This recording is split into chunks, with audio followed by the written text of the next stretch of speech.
Imagine uma ordem militar presa num livro velho, esperando chegar a Galveston. No papel, liberdade já existia havia 2 anos. Na rua, ainda havia correntes. Junho de 1865 mostra uma verdade incômoda. Direito sem execução vira decoração moral bonita demais. De repente, 19 de junho parece um armário histórico aberto sem aviso. George Washington assume comando continental, Juneteenth alcança Galveston, a FCC nasce e o Senado americano avança nos direitos civis. Datas distantes, mesma pergunta. Quem manda na força, na palavra e no trabalho? Quando essas 4 peças encostam, aparece o circuito do dia. Um general recebe comando, outro anuncia liberdade, senadores quebram resistência segregacionista e burocratas ganham antena regulatória. Em todas as versões, liberdade só respira quando a força encontra parede, fiscalização e limite. Galveston merece o foco porque foi ali que a teoria bateu na madeira do cais. A notícia da emancipação saiu do papel para encarar senhores de escravos. Propriedade humana nunca foi tradição. Sempre foi crime com verniz institucional e capataz de plantão. A Ordem Geral número 3 não inventou a dignidade humana. Ela reconheceu, tarde, o que já era óbvio para qualquer consciência sem firmware corrompido. Ninguém nasce ferramenta de outro homem. O corpo não é concessão do Estado nem de fazenda.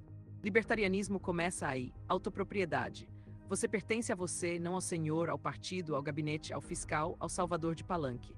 Sem essa base, toda conversa sobre direito vira PowerPoint institucional com fonte bonita e alma vazia demais para enganar.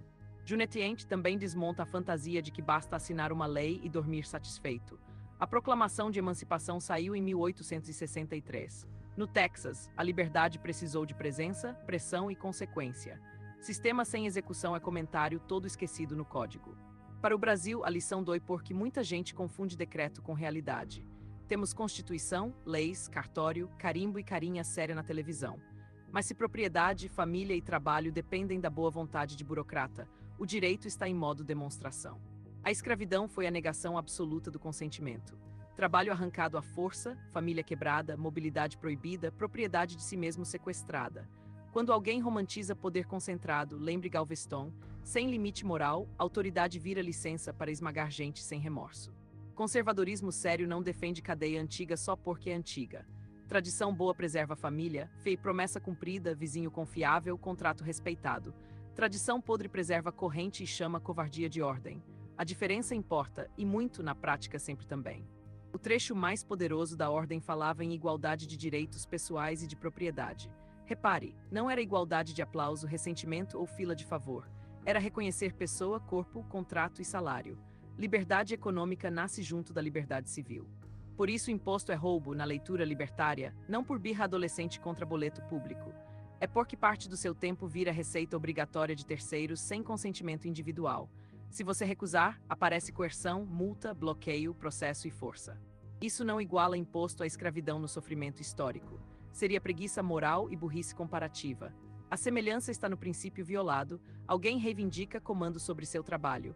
A diferença de grau não apaga a natureza coercitiva do arranjo político. O ponto libertário é simples. Cooperação voluntária produz civilização, coerção permanente produz dependência, medo e cinismo. Mercado não é paraíso. Família também falha. Igreja também erra. Mas nenhum deles deve ganhar monopólio legal para arrancar a obediência de todo mundo. Em 1964, no mesmo 19 de junho, o Senado americano aprovou a Lei dos Direitos Civis depois de uma obstrução longa. Outro lembrete incômodo. Às vezes a lei precisa remover privilégios que a própria política ajudou a construir antes. Segregação não era apenas preconceito privado espalhado no ar. Havia lei, polícia, escola pública, regra local, licença e tribunal sustentando separação. Quando o Estado programa injustiça, depois posa de herói por desinstalar o Mauari que instalou com solenidade oficial. Essa é a ironia seca da história. O poder cria castas, cobra imposto para administrar o caos, depois vende reforma como favor moral. O cidadão paga o incêndio, o caminhão, a sirene e ainda recebe palestras sobre gratidão cívica. A resposta não é trocar um ídolo estatal por outro ídolo partidário. Libertarianismo não é torcida organizada de político com camiseta bonita. É desconfiança metódica contra poder concentrado, defesa de propriedade, contratos, livre associação e responsabilidade pessoal sem teatro. No Brasil, essa conversa precisa sair da bolha. Porque a máquina aprendeu a chamar saque de solidariedade, atraso de proteção, monopólio de soberania e dependência de direito social. É o dicionário perfeito para manter adulto em berçário fiscal permanente.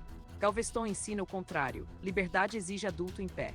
Gente trabalhando por salário, cuidando da casa, educando filhos, formando comunidade, comprando terra, abrindo negócio, rezando, discordando e seguindo. Sem dono privado de gente. Sem dono público da alma também. Quando a crânia fala em conhecimento liberta, não é slogan de caneca. É método. A ignorância histórica deixa o brasileiro aceitar coerção como clima, imposto como destino e propaganda como catecismo. História bem contada devolve escala ao problema real. Se esta pergunta acender outra pergunta, escreva nos comentários. Crítica boa, discordância com argumento e dúvida honesta podem virar short resposta.